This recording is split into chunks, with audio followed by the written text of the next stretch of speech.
Hey friends, I'm in Gertie, my camper van, and I just wanted to have a chat with you today about purpose and about why it seems like a lot of enlightened people just kind of disappear into the woods. What I've been finding over the past few years and thinking about this whole yogi thing is we are nature, right? We're nature.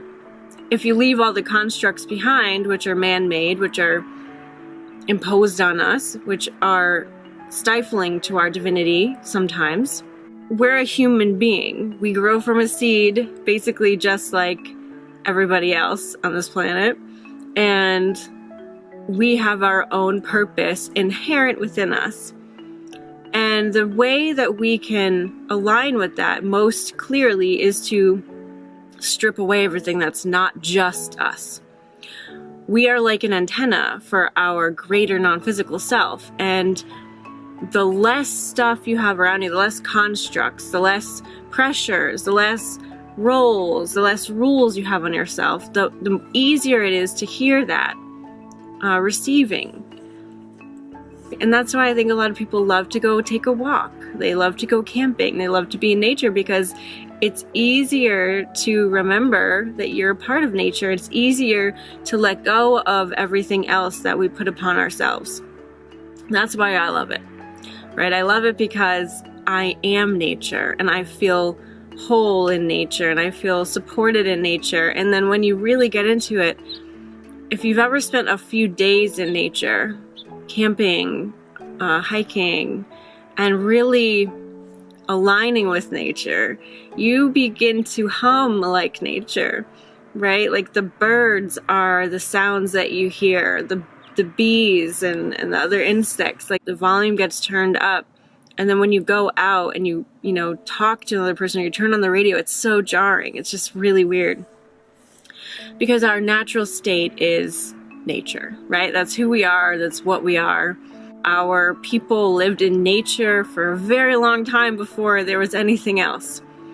And even up until 100 years ago, we didn't make things with chemicals. We didn't have plastic. We didn't have, anything other than nature. Sure, we manipulated it. We made adobe for our houses. We learned how to mine and create things out of ore and fashion tools and nails and all sorts of things. But we didn't artificially create things that weren't already a part of nature.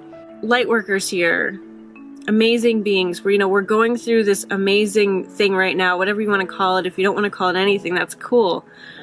But it's easy to see that we're becoming a lot more well-versed in our own energy systems. We're feeling our energy more.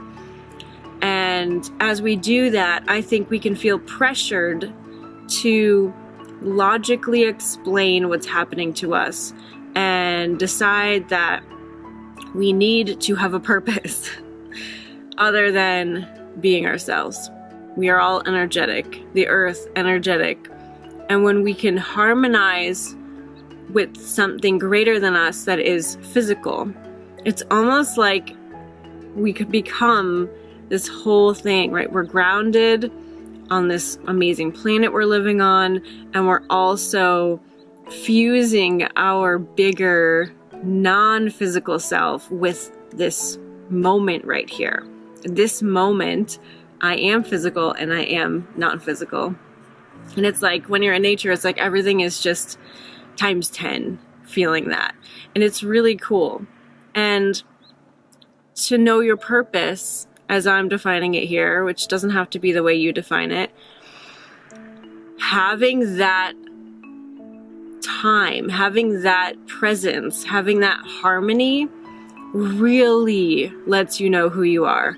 You may realize that you've been living your life completely not like yourself.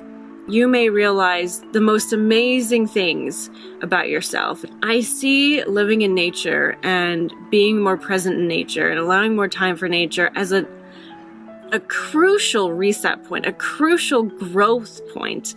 Because if we can't strip away from being a mom, being a daughter, being a light worker, being a blah, blah, blah, living in an artificial thing like a house, living around electricity, we are surrounded by artificial stuff, right? I'm in my camper van right here. There's nothing natural about this polyester couch I'm sitting on, right? Stripped down to you just being a human and realizing what that means to you and what you want to do. It doesn't mean you're not going to do work. It doesn't mean you're not going to write and create and help and everything, but at least you'll be doing so from the pure receiving of who you are and what you really want to do and what's really natural for you. The tree still becomes a tree. The squirrel still becomes a squirrel. Everything still becomes something.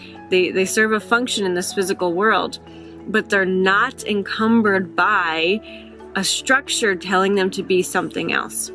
And that's what I think nature is so good for, and why so many enlightened beings go and disappear into nature is because they know who they are. They are nature.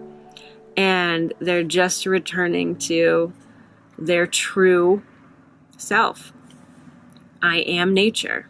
They are nature. And it feels so good to be connected to that.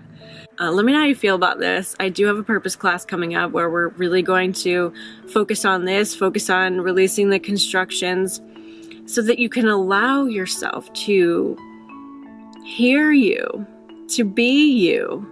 And then, classic manifesting, all you really need to do is allow. You've been asking your whole life. Let's get allowing, because that's what this does too. Okay.